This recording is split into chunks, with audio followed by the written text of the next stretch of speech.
Hi, I'm Norman Liss. The name of the program is The Way to Go. I invite you to join me at this time as we explore places to go and things to do. When I mention the name of the artist Edvard Munch to you, what does it mean? How about Edvard Munch? If that doesn't strike a note, how about the Scream? Because we're talking about Edvard Munch today, and the reason we're talking about him is exhibit at the Bruce Museum that's going to be running through the beginning of January. And my guest today is Hollister Sturges, who is the executive director of the Bruce Museum. And I'm so glad that you came over here from Greenwich to talk to us about it. And so what is this terrific intrigue, this fascination with Edvard Munch? Well, Munch never goes out of style because he explores human relations, particularly men and women, and the theme of love. And he's also an artist that very troubled. And we had the opportunity. There's a private collection in Greenwich that's fairly extensive, and around that we were able to build an exhibition of about 50 works, both paintings and prints. Now, he covered a wide range. He had a long career, didn't he? Very long career, but he really burned most brightly in the 90s. And most of the work we have is in the 1890s. I would say he was probably the most, along with one or two others, most important artist in the 1890s. He was in Paris, he was in Berlin, and most of all in Oslo, where he's from. Do people know of him? Is he as celebrated when we talk about the great artists of our time? Is he as celebrated? I always think of him and the Scream. I think there are two reasons that we don't know him so well. One is when he died, he had over 400 paintings, 1,500 prints. He left all his work, 15,000 prints, left all his work to the Munch Museum in Oslo, or the city of Oslo. And they're in the Munch Museum and in the National Gallery. There are only a handful of museums in the United States with Edvard Munch. There's one at the Museum of Modern Art. The Metropolitan doesn't have one. Boston has one. So you don't see him because that's reason number two is I think he's a gloomy artist. He explores angst, anxiety, and he was not bought by American collectors the way Cezanne was, Gauguin. I mean, there was a tremendous American clientele, Renoir. Americans collected the French, and Munch was never part of that. And so when he dies, and he lived a long time, dies in the 40s. Now, this collection, which is of some people in Connecticut, right? Yes, but he's a Norwegian shipper. And that's the question I was going to ask: is how come they collected? Right, and in fact, the collector's father knew Munch. Munch did a little pen and ink portrait of him. So Munch has been part of his heritage. I mean, Munch is clearly the most famous artist of Norway. Nobody has sort of caught on and been international like that. What school would you say is Expressionism? Is that where he belongs? Yeah, he comes a little before symbolism and Expressionism, sort of borders on both. Can we define those? You, of course, are an art historian. Yeah, and an Expressionist is a little easier to define. Expressionist is one who projects his emotions, and when he paints something, he's not really painting the flower pot or the landscape. He's expressing his own feelings, and he will distort the landscape. He will paint a tree purple. He will exaggerate the foliage. He will twist it, whatever, in order to convey whatever state of mind he's in. Now, the symbolist, that's more to evoke a more subtle kind of state of mind, and it's not as extreme, but it's kind of what they're after is to suggest through poetry, suggest through atmosphere, mystery, again, a kind of state of mind. But it's not as personal as, say, the Expressionist is. Now, you say that the exhibit that you have, his works are very somber. Is there a theme that runs through them all? Well, we wanted a theme. There was a great show in Washington, D.C., and they called it Edvard Munch Symbols and Images. We wanted something a little more, biting, and we looked through the work, and all of these scenes of human relationships, and the titles tell you, there's attraction, there's separation, there's jealousy, there are Madonnas, there's the vampire, Madonna with a great deal of irony, mind you. And so the theme of love, personal relations stood out. Also, he's also painting isolation. There are a lot of solitude, lonely landscapes. There's sort of figures apart in the city, street scenes where everybody's alienated. That's a strong theme. We're going to look at some of those as we go on through this program. First, I do want to talk a little bit about this book that you brought along. Of course, there's some things in it that are interesting. This is a book with, of course, all about him and his work. Certainly, you don't have everything that's in this book, but you do have quite a collection. If you say there's 50 works in there, there's an awful lot. Right. We talk about the Scream, and I do want to talk about the Scream right now. As we have here, we have this three-dimensional figure of the Scream. It's been portrayed. Of course, it received an awful lot of notoriety, didn't it, when it was stolen? Yes. And then returned? Yeah, I mean, that became a sort of international art scandal, and that got more publicity, and now they've made popular images of it. I mean, we've got one right next to you. Yes. On T-shirts, everywhere. The Scream itself, as portrayed in this book, is a little different than what we have here in this three-dimensional one. I do want to show that. This is actually the full Scream. That's the painting. The painting itself. Are there other versions of it? Yeah, there are lithographs. There are etchings. I mean, Munch kept repeating himself, and he would exploit different, colors, different effects again and again with the same image. And this image this is really his signature painting. And you've got that figure you can see holding his ears and shutting out this great cry. It's actually something. It's called the shriek in Norwegian. Oh, really? It's probably a more precise translation. And he hears this cry in nature that pierces him, and then he covers up his ears to kind of drown it out. And that's coming through these distortions in the sky and so on. What's the story on why that was stolen and how it was stolen and why it was brought back? Is there anything? I can't help you there. I don't know the story. No. It received an awful lot of. Was he noted in his time for outlandish type of things? It was interesting because he started out he was a naturalist, and you remember he's painting at the end of the Victorian era. And it's very proper, particularly in the northern countries. They have a very high moral code. I mean, their dresses are up over their necks. Yeah. And Munch is and the kinds of things they're painting landscape, reading rooms. It's a very proper world, but it's a natural world.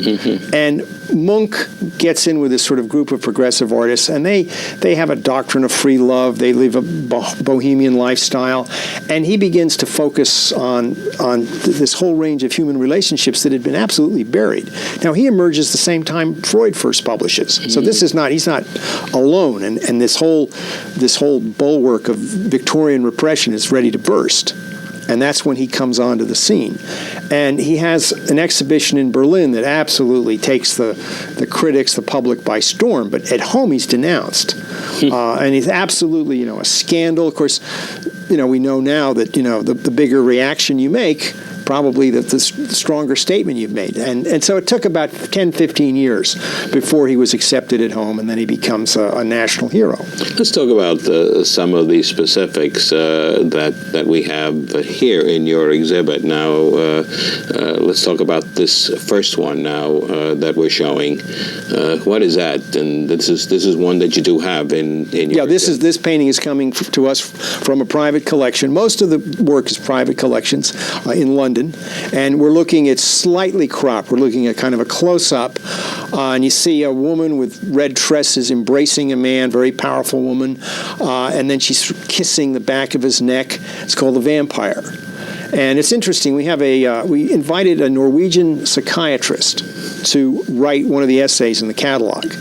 And he focused on Munch's childhood, which was his mother dies when he's, I think, 3 or 4, and his sister dies when he's 11. There's a great deal of grief and loss in his childhood. And most people see this image, was named by a friend of his, The Vampire, by a critic, as a sort of all-consuming, powerful woman conquering a man. And our psychiatrist essayist, thought that this was actually a very nurturing figure, that we had to be open to that interpretation. It was like a mother figure holding this man, cradling him. So that's one of the classic images. I think there are a lot of archetypal women in Munch, very powerful women. It's interesting he never married. Had several very strong liaisons, one in which there was some friction and there was even a gun fired and he wounded his hand. But he never, in fact, committed. Hope it wasn't his painting hand. No, but he never committed to marriage. And there were several of these love affairs, and so the themes of jealousy and these are very strong in his work. While we're talking about this, I do want to remind our viewers that the exhibit that we're talking about is at the Bruce Museum, and my guest today is Hollister Sturges, who is the executive director of the Bruce Museum. This will be running through January 5th. It opens September 28th. So be there. Go look at it. I want to get on to the appeal and the attraction. The Bruce Museum itself is an intriguing place. I've been there many times. It's right off the New England Thruway, isn't it? Absolutely. It's 2 minutes, less than that, from exit 3 on 95 in Connecticut. And the sign's right on the highway. The sign's on the highway. You can't miss. What is, you can see it from the highway, actually. Yeah. What is the theme? You've been there for not long. Under a year. Under a year. The Bruce Museum has gone through a great big change in the last several years. It enlarged, as I recall, and developed. But I always find that the exhibits are just great. Well, it's an enormous change because it was an old house built in the 1850s. And an industrialist, Robert Bruce, bought it, and then he gave it to the town of Greenwich, and that was his last, it was his will. And he said, let's make this a museum for art, science, and history, which they did, and it kind of rumbled along like that until into the 1990s, and they completely gutted it. They didn't just expand it; they completely redid the museum. So now it's got, state-of-the-art storage and security. It's all the galleries are on the first floor. We usually have about 5 exhibitions running concurrently. What's running now? Where we're opening a show called Order and Chaos: Patterns in the Natural World. That opens the end of this week, which shows all these different patterns in nature. Why the honeycomb, fractals, which is smaller patterns echoing larger patterns. That's the show. We've got an exhibition of photographs. Wonderful exhibit. Elizabeth Park Custis, particularly nice photographs of the Gloucester Harbor and sailing. Amazing that in her time that her paintings are of today, her photos are of today, and just a great exhibit. You've got wonderful space there, and I just think it's terrific. Let's get back to my friend Edvard Munch and talk about one of the other paintings. Now, this is a landscape. This is a landscape. And it's not like, it's certainly different from Connecticut Impressionism, which we do.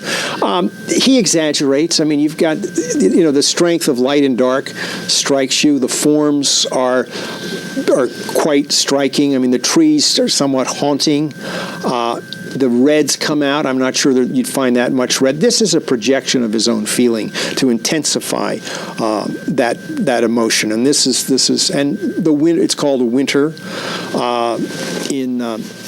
it's Nordstrand. I mean, it's a Nordic theme, and this is what Munch will do again and again. And these are sort of haunting, isolated, very powerful images. Is there a way to come prepared to see his work, because he is provocative? Just keep an open mind. I think that, there'll be plenty of material there to read and look, but I think you have to realize that he's painting the interior states of mind. He's painting the dark side of man. There's a lot of anxiety. We talked about the Scream.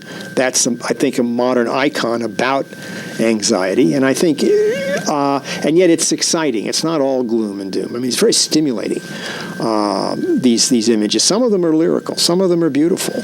Because of your background, I have to ask you the question that I ask so many people in the art field: what is good art?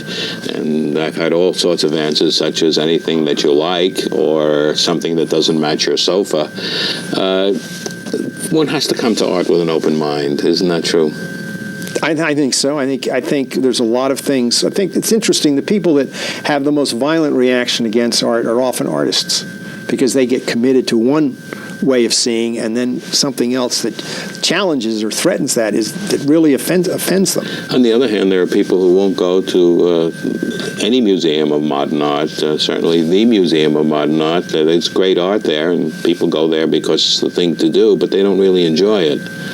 Yeah, I don't know that everybody likes. I mean, modern art's a difficult sell, no doubt about it. I mean, but I think what you see at the Museum of Modern Art are a lot of young people. College students. It's very fashionable now, and I think that the younger people are quite open, and they're cool. They want to, Here we go. Art's very forward. It's the place to be, I suppose. And well, it's a place to hang out, but it's also art explores a lot of ideas very quickly. It's a lot easier to look at an exhibition maybe than to read a book, and you see these images.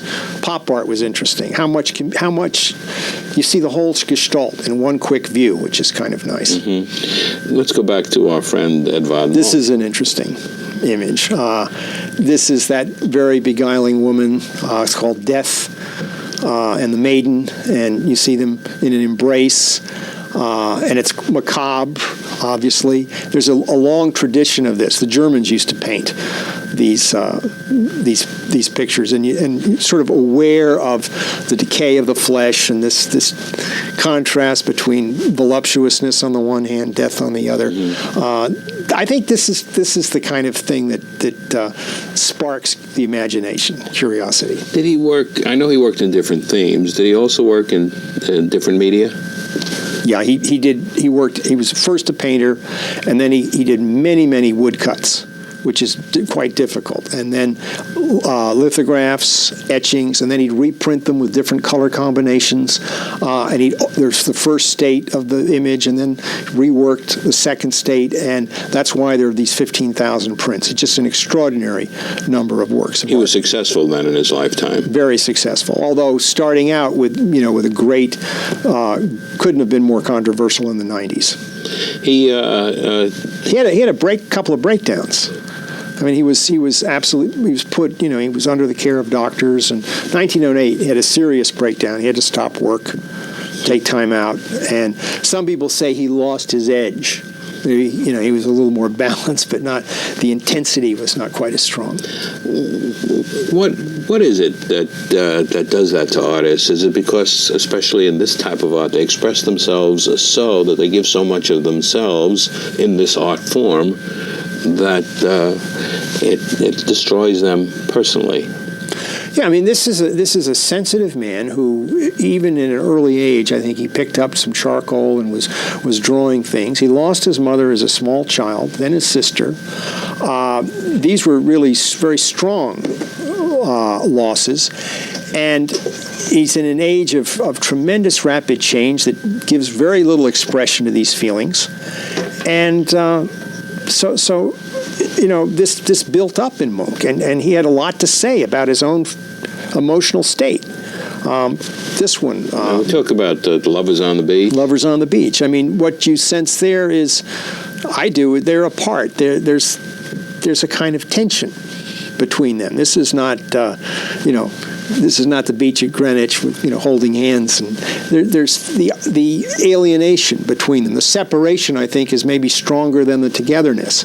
And this is what he constantly explores. And having all that tension, he had a great deal to say. And he says it as in his own way. It says it many times over. And many times over with all of these nuances and variations, yeah. We talked about how one goes to an exhibit such as this, what one must bring to it. Do we read up on it in advance? And you mentioned that the captions try to help that. Is that an art, the art of writing captions, especially of an exhibit of this type, which has so much internal feeling? Yeah, I think people want a context. I just saw the Homer exhibition in New York, which was wonderful, and you had a nice sense of what each decade in Homer's life, what were the problems that were facing him, and I think with this exhibition we'll try and... What do the captions do? I mean, are there specialists who write these things, or the curators do? Curators write the captions. Yeah, and they inform. I mean, I think if Munch is painting a theme about death, or he's painting a lonely man in a scene, and you know that his father died. That was a stimulus. That makes the picture more interesting. Ideally, the captions give you points of connection with the art. Is there a better way to see an exhibit, this one or others? In other words, go through it first and see everything, then go through and read the captions in detail, or read everything as you go along? There are so many ways to go to an art exhibit. You can spend hours and hours and hours if you read everything. Yeah, I think looking is primary, but then I think you need to slow down and kind of take it. And when you're struck by something, then go into more detail, then read about it. Get the overview first. Probably, but this is not 50 works is not a huge show. I mean, this is it's something you can take your time with and see everything and read everything. I mean, this is in an hour and a half you can really learn a great deal. With your background, you are a trained art historian. Do you see art exhibits differently than I would, or someone who is not trained? Do you bring more to it? I'm aiming for something here. Yeah, I think one thing we are always aware of is originality, and we're looking and we look at, no matter who the artist is, take Munch. What we're highly conscious of is, what does Munch bring to the party? What are his innovations? And without that background, probably one couldn't tell what was. It doesn't have anything to do with quality, but more to do with what are his contributions. Where is he an innovator? And that, I think, we're able to spot pretty quickly. There's also a kind of vocabulary of forms, and it's not hard to date a picture that's progressive based on that vocabulary. Mm-hmm. So we look at Munch, and I see these dark forms and the lack of detail and the tension in the work, and it's not hard to say that this is a symbolist work of the 90s. Do you become a specialist in artists or periods or styles? Yeah, we do, but then we go in and out. I mean, right now I'm up on Munch, but maybe 5 years from now I'll be doing other things, and that's always part of you. But some people, they devote their whole life to one area. They become in a museum. We do so many things. That's where curators come from, right? Yeah, but in a small museum like the Bruce, we do many things, and we don't have a curator that just focuses, say, on contemporary art, or somebody who just does impressionist art. So we do a lot of projects. One of the things that we want to do is to make sure to give the telephone number that people can call to get more information about this exhibit and all the exhibits at the Bruce Museum, including instructions. So what is the telephone number people should call? Oh, it's area code 203-869-0376. That's the Bruce telephone number. Right, and we'll put that up in the closing credits so people, if they haven't written it down at this point, can do so. Adequate parking, I know, is one of the advantages. Very easy to park there, and of course you got this airplane. I'm an airplane enthusiast. You got an airplane sitting right up there. The airplane's going to go. Oh, it is going to go. Yeah, because the flight show has come to an end. Uh-huh. We've got another interesting exhibit that I didn't mention, Basquiat. Heard about the film? Oh, yes. We previewed the film in Greenwich. There have been several previews, but we had, I guess, the Connecticut preview. And we have a small exhibition of about 6 of Basquiat's works. Very controversial character. Controversial character, large paintings. They look, sort of out of a graffiti tradition. And what's interesting is the film, they did not have permission to show any of Basquiat's paintings. It was directed by Julian Schnabel, so he sort of simulated those paintings. Another controversial person. Right. Well, he came to our opening and he spoke about the film at the preview. But maybe one of the high points was actually to see Basquiat's work in the flesh, which we have up now at the Bruce. It's fascinating to me that a museum such as yours establishes a very, very strong niche and has an identity which attracts people. It must be difficult to maintain that in a world so close to New York City, which has all these great museums, and yet there are museums like yourself and Katona, Neuberger, which are not in New York City, and yet have tremendous reputations. Hudson River Museum, which does some wonderful things. I guess that's a challenge. That's a challenge. As executive director. But I mean, it's if you're with the family, I mean, it's great to go into the Museum of Natural History and see the dinosaurs, and they do it on a scale we couldn't dream of. But if you want to go once a month just to your local museum and see a show. And we also have offerings for everybody. I mean, we have 5 shows. You have so many activities that take place. And lots of activities. And we have fabulous lecturers. The book we were just looking at, this is written by the chief curator at the Munch Museum in Oslo. We've invited him to speak. So he'll be coming in November to give a public lecture. And we've got some other, fabulous people. And we're being located close to New York is also a plus because we have access to a lot of talent. Sure. And you, I'm sure, planning far ahead in advance because you have to for this sort of thing. For what your future exhibit is going to be, acquiring it and putting all the pieces together. This Munch exhibit, again, it's a name that I've been familiar with, but I really knew nothing about him except the Scream. And here it's an opportunity to open up my eyes and open up my vision, open up my knowledge. And I think it's going to be great, and I'm really looking forward to seeing it. And I'm sure we have to come to the opening, Norman. Okay, that'll be fine. Well, I thank you very much for coming and talking to us about Edvard Munch, the Scream, and all the other works, the 50-odd works that are going to be there.